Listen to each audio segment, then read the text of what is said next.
Okay, the results of the flea market on the 6th of October, 2024.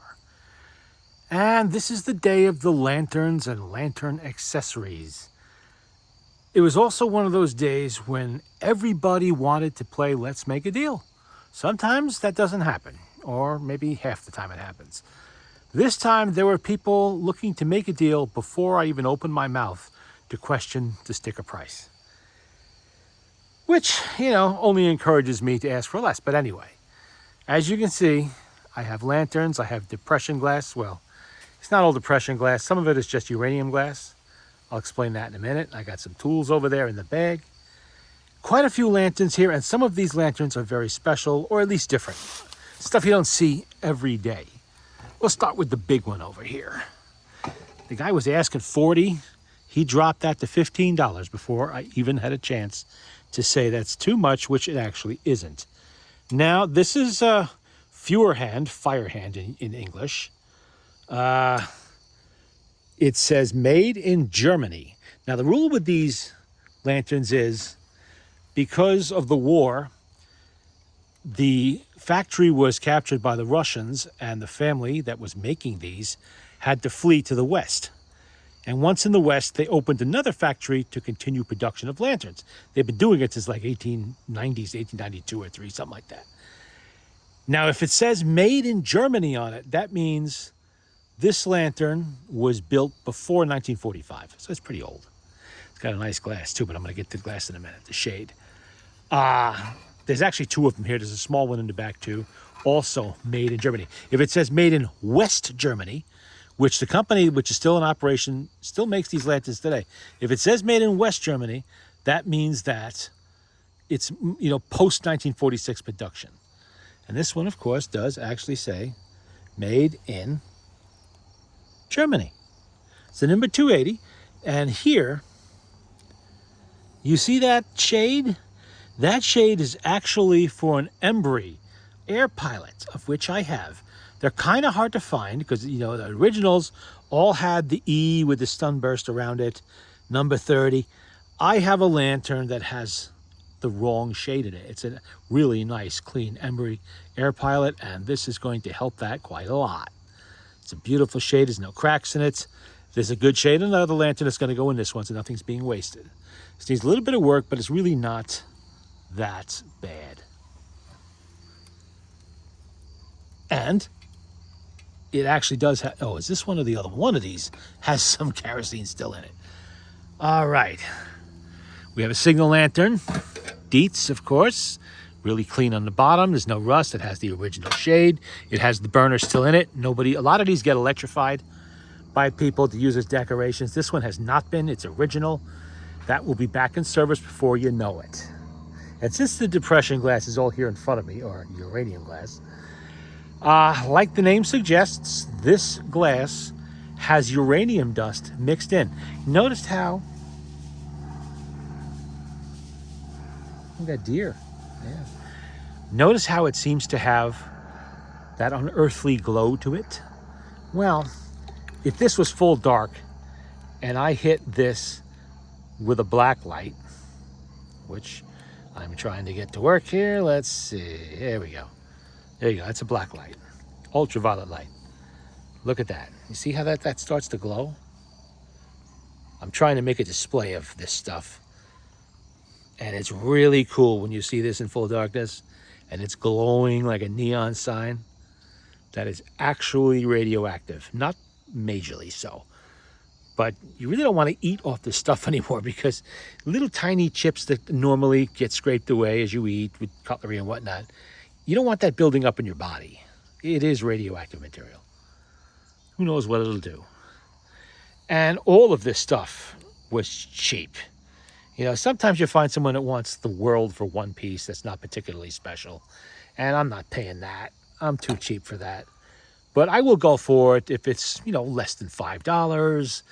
And everybody was willing to deal. Only piece I screwed up on was the egg. But I'll find some other use for this. It doesn't particularly glow very well. Apparently it's not uranium glass. I missed that. It's all right. Not a big deal. I didn't pay much of anything for it. We got a couple cake plates, platters, whatever here, a little saucer, some candy dishes, you know, this little thing here, and a little covered dish there. And I already have a bunch. And a lot of times it was cheap because, like, see, you got a little chip there, stuff like that. I don't care about that. I just want stuff that glows. That's all. I'm not going to eat off this stuff. I'm not a collector. It doesn't have to be pristine for me. I mean, the Depression glass stuff like this, some of this was made mid-century, but the earlier stuff in the 1920s and 30s, it's almost 100 years old. It's going to have chips, you know? It got used for real. This was daily tableware. Of course it's going to have chips. Okay. Here we have one of two period-correct lanterns. These are 1890s to about 1900, possibly even earlier than that. And I don't know if there's a name on this. I don't think there is, no. But anyway, don't usually find these. I find lots of mid-century ones from the 50s and the 60s, or even modern times. I don't usually find a whole lot of these really old ones. See, it's got the little guard lip there, so if you spill a little bit of kerosene, it doesn't go all over the place, just kind of sits in there. It's got a little cork. There's a little cork there, and it's the original cork, but look at things, comes out too easy. That is for, is that a cork? Or is that a piece of wood? No, it's a wood stopper. It's a wood stopper. It goes in a little hole, and that's where you put the kerosene in, or lamp oil. All right, let's move on to this. A fish scale. A little baby fish scale. I've never actually seen one this small like this. Lots of bigger ones. I even own a bunch of bigger ones. It's brass. You know, you weigh your fish on there. And, well, I can't do that one-handed. The scale is there and it slides up and down. That was a neat little find. And it came from the same guy that had this. U.S. Steel logo on it. And it has a dial on top. Let me see if I can do this one-handed and pull out.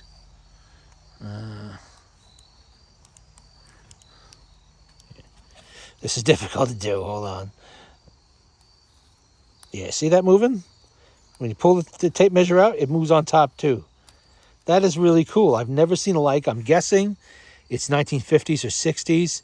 Probably a corporate gift. You know, something a salesman or a company exec would give to a client. It's in really, really nice shape. I've never seen one like it. And of course, it has the U.S. Steel logo on it. Really cool stuff. This is, you know, in the smalls pile. I got a lot of smalls today. Nothing big today.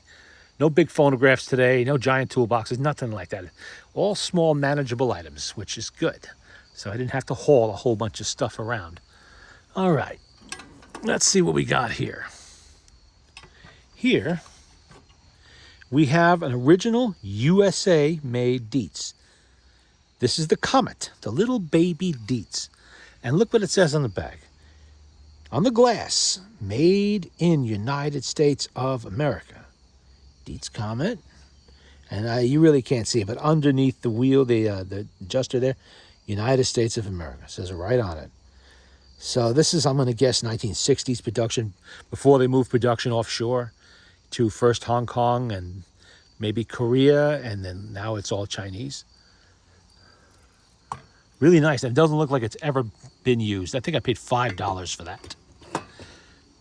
For some reason, this guard looks a little bit bent, but I don't think so. Maybe that's the way it's supposed to be. All right.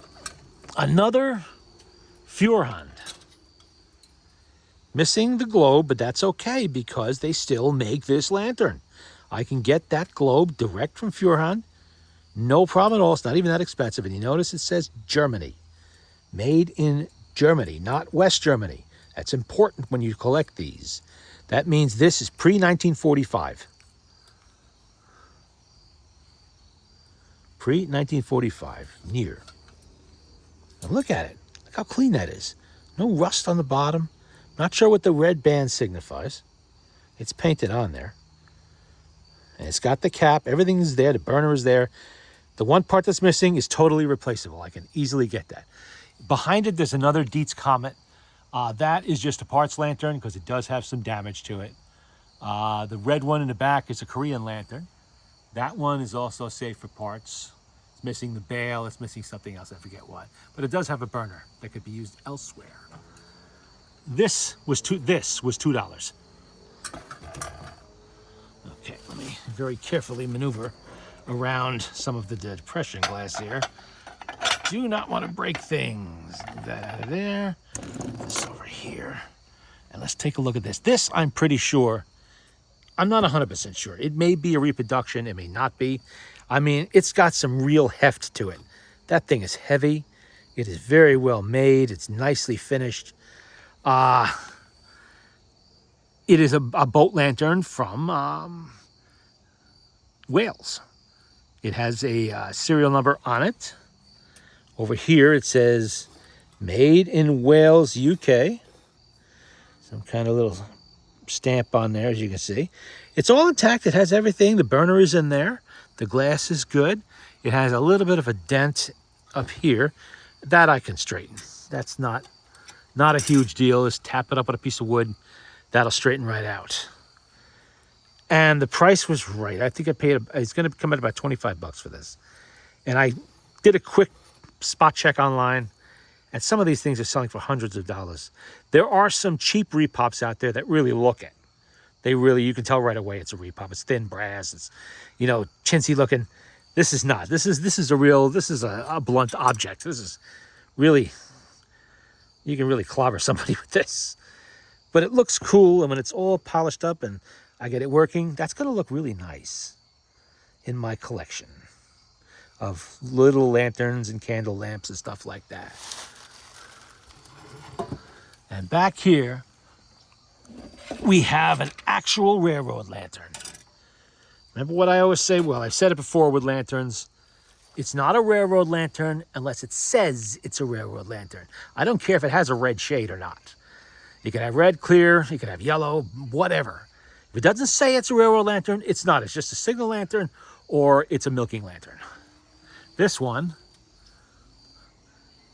and I'm told this is the New Haven line, has the burner, has the original globe. The shade, rather, is in here, and everything's in really nice shape. It's not all rusted to death. There's no holes in it. Nothing. And what did he ask for this? He was asking $30 for this. Now, I'm going to tell you right now with railroad lanterns like this, $30, and it is a Dietz, $30 is a giveaway for this. It really is. They generally go $65 to $100. When they're clean like this, it's going to be the upper edge of that scale. And it's in nice shape. It's a little dusty and a little dirty, but there's no rust. I didn't even open my mouth. I just picked it up. Ooh, that was almost a disaster. Yikes, I didn't damage anything, did I? No. Okay, damn. I just picked it up like this. And right away, the guy goes, would you do 20? I was going to give him the 30. I really was. I felt bad. You know, because it was worth the 30 easily. I'm a fair guy when I'm at these. I don't try to really screw people over. I said, are you sure? He said, yeah, I don't want to take any of this stuff home. Okay, fine. I gave him 20 bucks. And that is a price I would love to pay all day long for authentic railroad lanterns of this 1940s type like this. That would be really nice. I don't have a lot. I think I only have one other one, plus another one that's missing a lot of parts. The other one is a Pennsylvania Railroad. This one is, I mean, I don't really collect railroad lanterns, but it's such a nice lantern in such good shape that it appeals to me for that reason. Not because it's the New Haven line and I got to have the New Haven line or anything like that. It's just cool. It's cool old shit, and that's what I collect. I like stuff like that, and this definitely qualifies. And this is also something I can make this work very easily. I have wicking for it, I have plenty of lamp oil, and it doesn't really need anything else, except a little elbow grease that scrubbed decades of filth off of it. All right. Now, if you have a lot of lanterns, one thing that's nice to have is the bottles to fill them with lamp oil or kerosene if that's what you're using. There was a gentleman selling 3 of these bottles, different ones. This is just one. And he was asking between $32, this is the most expensive at $32, and the other one's $15 each. This is a glass liner with a steel outer shell, which is a little ratty. It's starting to get a little rusty down there, but that's not really that bad at all. He says this is 1870s, 1880s. Probably is. Yeah, almost certainly is from that time period. The spout is still good. It's got the cap. The cap isn't even tight on there. It's nice. Everything is, it looks to be in pretty good. No cracks in the glass. I checked. So I asked him what he was, what's the best you can do on this? And he said, give me 45 bucks, take all three. And I'm like, okay, let's take a look at the other two. This was nice enough. I like the looks of this. It has that really, really old look. Look at this wood handle up here. It's glass, brass, steel. It's nice. And it's still functional, which is important. Here's the other one. This is going to be, I think, 30s or 40s. And it's in good shape. It's clean inside. The spout is not bent. It has the cap. The bail is still on it. Even the paint is in good shape. I don't think they use this much at all. These are nice. You fill the lamps like that. Right through the hole right there. This was part of the deal. It's a very nice one. I said, okay. And the last one he had, let's get this out of the way so I don't knock into the depression glass again, was this one. I got a real laugh out of this. He had it marked as a vintage railroad torch lantern. And this is just a wick that somebody stuck in there. Now, maybe, I'm not going to say that won't work, but that's not what this is. This is another container for filling lanterns. You pour it in like that. It's very clean inside. Everything is nice. Oh, there's no holes in it. There's no dents. There's no dings. It's really clean. That wick is probably still good and could be used for something else. This would smoke like hell if he tried to do that anyway. So I got a kick out of that. I said, torchlight, okay, whatever. And look, it's even got this cap, which is really specific to these because it's cupped. Does that say something on there? No, that's just I don't know. It looks like it said something on it. It's because it's beveled here at the bottom. It goes over here to kind of form a seal. There's no maker's name on it. Probably Eagle would be my guess. They made a lot of stuff like this.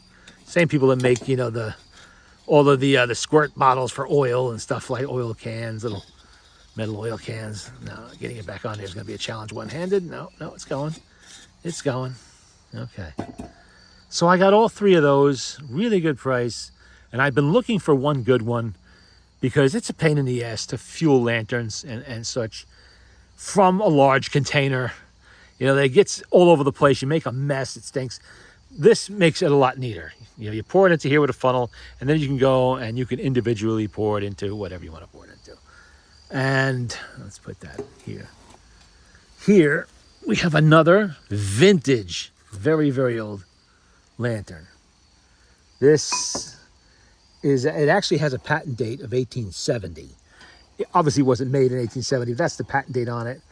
And it's got the original burner. It's got a nice clean wick in it even. Somebody even wicked this for me. That's nice of them. Usually those wicks were all nasty and brown from evaporated kerosene over the years, but that's not the case. And it's a guard style lantern with the little guard here to stop kerosene when you're filling it from splashing over and going on the floor. And have to tighten up on that. September 20th, 1870 is the patent date. Is there a name on here? Nope, it just says oil guard lantern. Right along the bottom there, oil guard lantern. But it's cool. That's a little bent, but that could be fixed. That kind of stuff, it's brass, it easily be fixed. I'm not worried about that at all. We'll just put that aside. It doesn't get knocked over and made a mess of.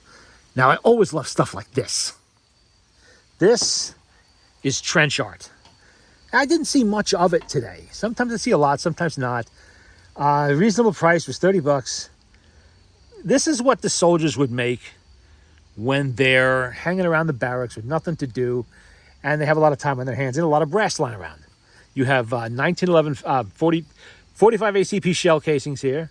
And I looked at you can just barely make out the head stamps. Each one is different. WRA, FA, and Remington. This is a 50 caliber shell here. And we have a lighter. He made it into a lighter. Really nice. A lot of ingenuity there.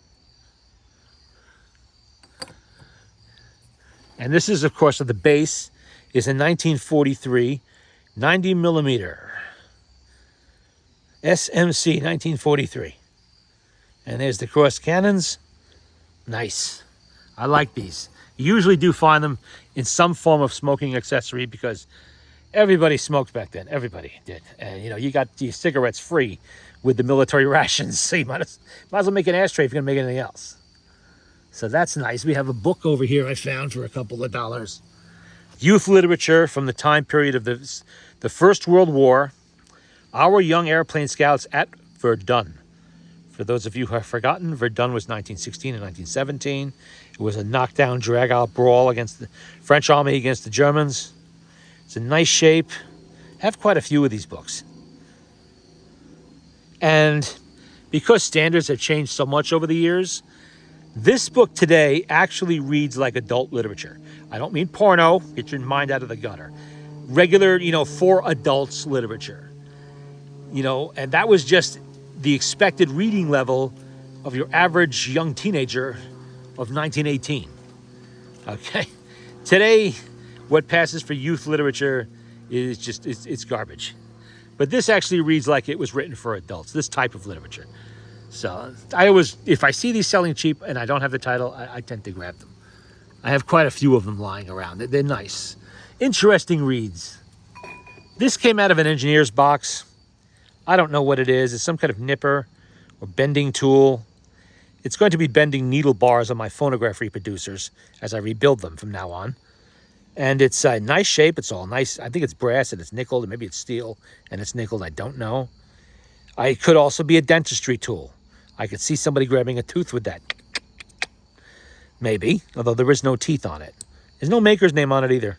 But it was in an engineer's chest that was full of engineer's tools. So it probably has something to do with something an engineer would use. But now it's going to be repurposed, and I will be using it. Cool itty-bitty screwdriver. I always like stuff like this. Nice finished wooden handle. Little beehive design on here. Small blade, which is good for my Victrola work. Certain things I need a small screwdriver like that, and there we go. That was also in the engineer's box. Now, let's get up and have a look at the stuff in the back. Okay, another lantern. This is another Dietz.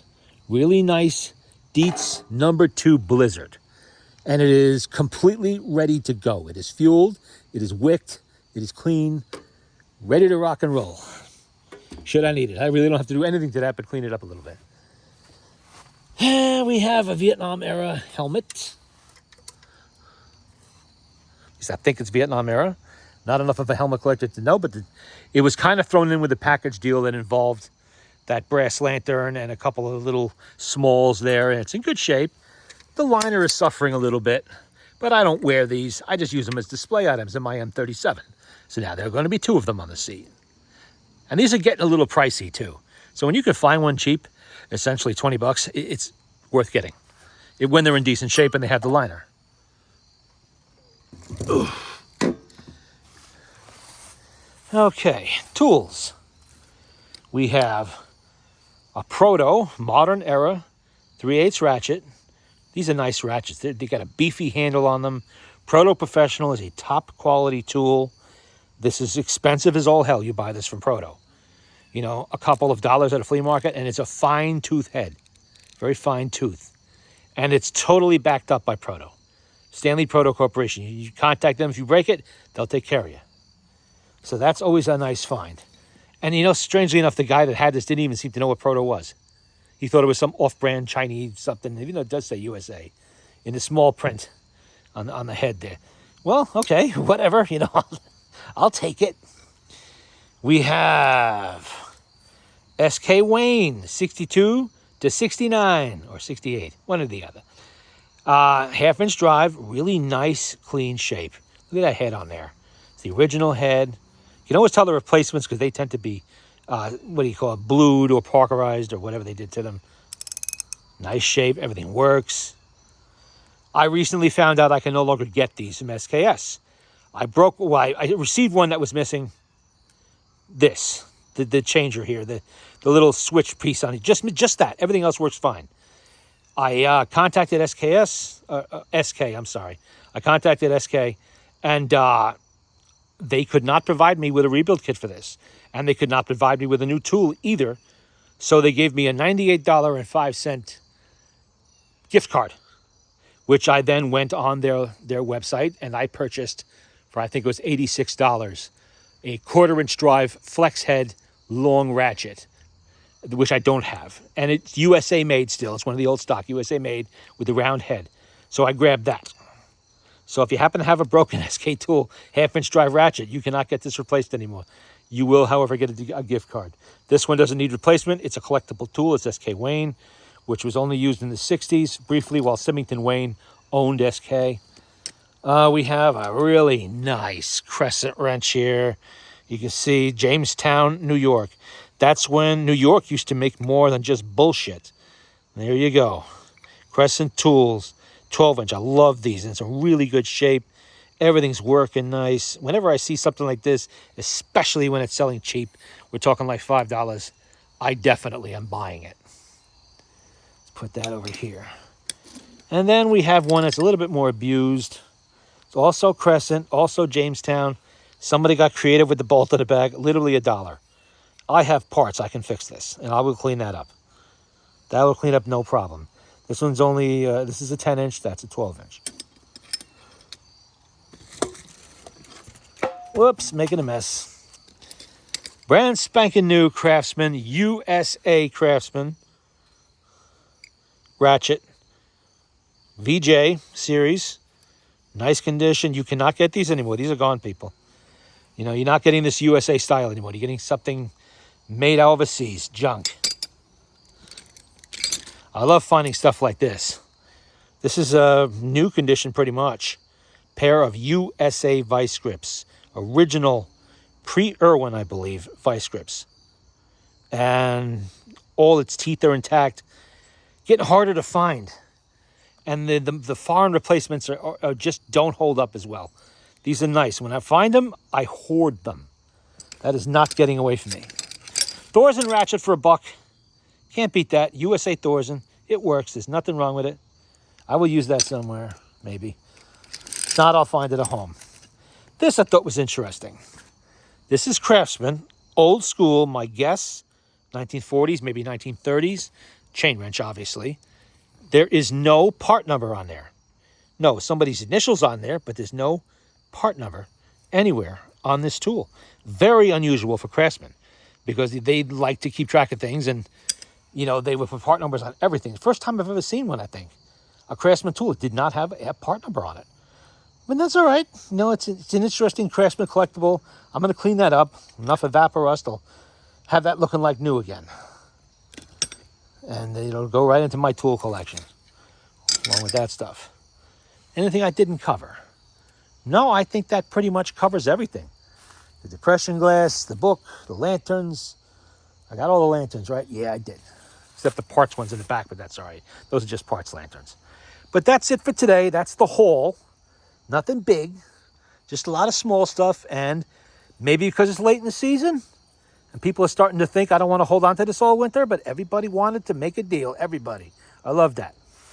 You know, I love that. I'm willing to be fair, but work with me. And when they do, then I'll work with them. But there you go. All right. Enjoy the fall weather.